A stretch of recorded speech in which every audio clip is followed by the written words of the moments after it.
बिस्मिल्लाहिर्रहमानिर्रहीम। Dear students, आज हम अपने बीएस का फिजिक्स फर्स्ट सेमेस्टर का थर्ड लेक्चर जो है वो स्टार्ट करने जा रहे हैं।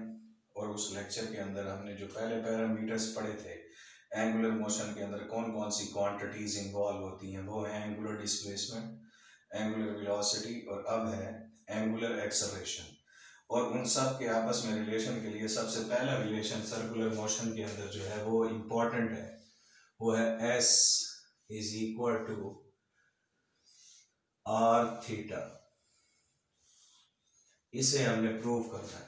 R आप जानते हैं radius, theta is angular displacement या एंगल है, और उसके अलावा इसके अंदर जो S है वो है आर्क लेंथ। इसे समझने के लिए हम एक सर्कल बनाते हैं, इट इज अ सर्कल। और इस सर्कल के अंदर आप जानते हैं फासला जो होता है वो हमेशा हमें एंगल बनाता है, जो इस एंगल सेंटर पे बनता है, और यहाँ सेंटर से लेके यहाँ तक का फासला रेडियस है, और इसी तरह सेंटर से लेके इस पॉइंट तक का फासला भी रेडियस है। इस पॉइंट का नाम मैं ए रख देता हूँ, और ये क्या कहलाएगा, बी पॉइंट। और ए से लेकर बी तक पोजीशन चेंज होगी, और इस पोजीशन के चेंज को हम क्या बोलेंगे, एंगुलर पोजीशन।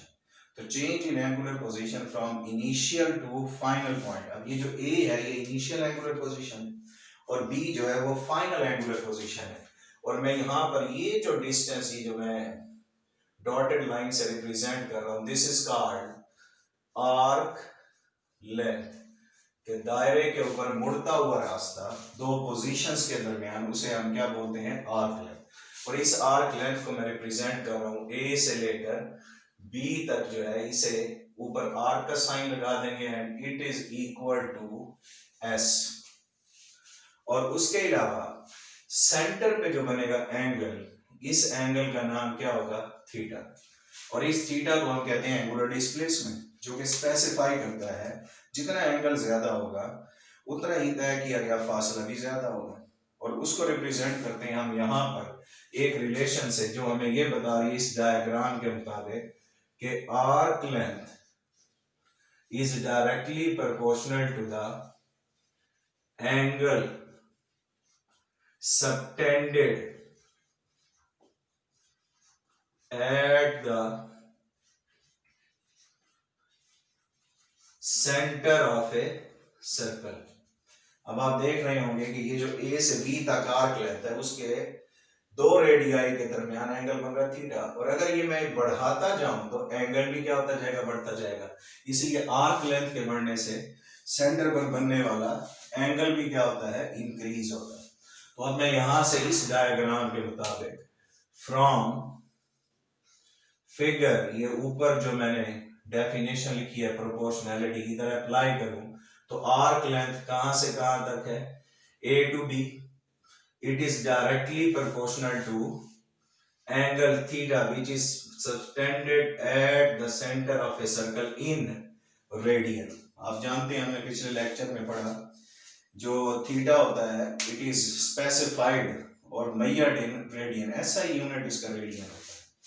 और आप यहाँ पर प्रोपोर्शनैलिटी साइन अगर आप हटाएं तो एक कांस्टेंट आ जाएगा, और साथ हम उसी तरह से थीटा इनटू क्या लिख देंगे, radian which is measured in radian. और इस रिलेशन से अगर मैं कांस्टेंट की वैल्यू निकालूं तो वो इक्वल आएगा A B arc length divided by theta which is measured in radian. ये हमने यूनिट इसलिए लिखा है ताकि हमें पता चले कि it is measured in which unit. तो ऐसा यूनिट चूंकि इसका क्या होता है, रेडियन, इसलिए it is measured in radian. अब उसके बाद आप ये जानते हैं, यहां पर मैंने जो वर्ड बोला रेडियन, ये कौन सी चीज है, radian is a SI unit of angular displacement. और इसे आप कैसे डिफाइन करते हैं कि ये वो एंगल होता है जो सर्कल में मूव करने वाली बॉडी के सेंटर पर बनता है। और ये 1 रेडियन उस वक्त होगा जब इस सर्कल के रेडियस की लंबाई जो O से A तक है और O से B तक है, अगर ये दोनों लेंथ्स आर्क लेंथ के बराबर हो जाएं तो उस वक्त सेंटर पे जितना एंगल बनेगा वो क्या होगा, 1 रेडियन। तो इसे अगर आप डिफाइन करें तो कैसे डिफाइन करेंगे, it is an angle subtended at the center of a circle between two radii के। ये वो एंगल है जो सर्कल में मूव करने वाली बॉडी के सेंटर पर बनता है और किसके दरमियान, दो रेडियाई के दरमियान। और उस वक्त ये वन रेडियन होगा when arc length becomes equal to length of radius। के सेंटर पे बनने वाले एंगल वन रेडियन उस वक्त होगा जब ये आर्क लेंथ, जिसे जैसे मैंने ए बी कहा एस, वो रेडियस की लंबाई के बराबर हो। अगर रेडियस 1 मीटर है और आर्क लेंथ भी 1 मीटर हो तो फिर सेंटर पे बनने वाला एंगल जो होगा वो कितना हो जाएगा, 1 रेडियन। अब फर्ज करें मैं एक और आर्क लेंथ लेता हूं, ये जैसे ए से बी तक ली, एक और पॉइंट लेता हूं जिसका नाम मैं यहां क्या रख देता हूं, सी। और ये जो ओ से लेकर सी तक का डिस्टेंस है ये भी क्या होगा, रेडियस। ये भी रेडियस है, ये भी रेडियस है। अब आर्क लेंथ बन गई है ए से लेकर सी तक, और मैं ये कहता हूं ये arc length A to C arc length जो है, यहां मैं मेंशन कर देता हूं, A C arc length equal है किसके, इस सर्कल के रेडियस के। तो फिर जो एंगल बनेगा यहां से लेके यहां तक, that angle will be measured in 1 radian according to this definition, जो हमने रेडियन की डेफिनेशन लिखी है। तो देखें ए सी आर्क लेंथ और सेंटर से लेके सरफेसेस तक का फासला जो कि रेडियस है, दोनों इक्वल हो गए हैं। तो फिर उस वक्त एंगल कितना बनेगा सेंटर पर, 1 रेडियन बनेगा। और अब यही कंडीशन मैं यहां अप्लाई करूं और अगर मैं ये कहूं कि arc length A C it is directly proportional to 1 radian, क्योंकि जैसे मैंने लिखा था A B arc length is directly proportional to theta which is measured in radian. अब यहां पर आर्क ए सी जो है it is directly proportional to 1 radian. इसी तरह फिर प्रोपोर्शनैलिटी साइन अगर मैं हटा दूं तो यहां आ जाएगा कांस्टेंट और साथ आ जाएगा उसी तरह 1 रेडियन। अगेन मैं यहां से कांस्टेंट की वैल्यू निकालूं तो कांस्टेंट इज इक्वल टू क्या आएगा, इसी रिलेशन से ए C arc length over 1 radian. इसे मैं बोल देता हूं सेकंड इक्वेशन। अब इन दोनों इक्वेशन में देखें, पहले में भी कांस्टेंट है, दूसरे में भी कांस्टेंट है, और कांस्टेंट और प्रोपोर्शनैलिटी इन दोनों में सेम केस में arc length is directly proportional to angle subtended at the centre है, इसलिए कांस्टेंट्स क्या होंगे, सेम होंगे। अगर कांस्टेंट सेम है तो फिर इनकी लेफ्ट हैंड साइड सेम है तो राइट हैंड साइड भी सेम होगी।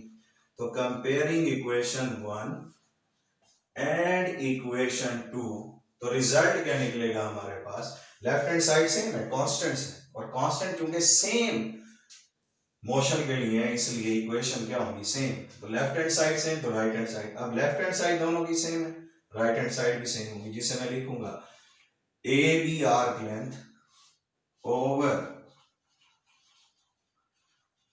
Theta radian is equal to A C arc length over 1 radian. अब आप देखें A to B arc length को मैंने किसके नाम से रिप्रेजेंट किया, एस से, तो S over theta is equal to A C arc length equal है रेडियस की लंबाई पे, इसलिए तो एंगल क्या है 1 रेडियन, इसलिए इसे आर लिखें डिवाइडेड बाय क्या आ जाएगा 1, और यहां से फिर रिलेशन निकालें यहां से, तो S is equal to R theta, यही हमने प्रूव करना था। और यहां से कुछ एग्जांपल्स हैं, अगर मैं कहूं थीटा की वैल्यू निकालें तो theta is equal to ratio of arc length over radius of the circle and theta is an angle subtended at the centre of a circle. अब सबसे पहली कंडीशन में लिख रहा हूं कि अगर आर्क लेंथ रेडियस के बराबर हो तो एंगल की न्यूमेरिकल वैल्यू क्या होगी। तो एंगल की न्यूमेरिकल वैल्यू यहां पुट करके देखें तो आंसर कितना आता है 1 रेडियन। इसी तरह से अगर मैं ये कहूं कि आर्क लेंथ रेडियस से 2 टाइम्स हो जाए, यहां s की जगह 2 r पुट करें तो theta will be equal to 1 radian हो जाएगी। और इसी तरह से अगर मैं s को इक्वल कर दूं पाई r के तो थीटा इक्वल हो जाएगा पाई रेडियन। और आप जानते हैं एक सर्कल की एक मुकम्मल चक्कर के अंदर कितना एंगल बनता है 360। और ये पाई का मतलब क्या होता है 180 डिग्री, जो कि हाफ सर्कल का है। तो ये याद रखें ये एंगल सेमी सर्कल में बनता है, मतलब आधा चक्कर जब मुकम्मल हो यहां तक, अगर यहां से लेके यहां तक तो हाफ सर्कल का एंगल कितना होगा पाई रेडियन।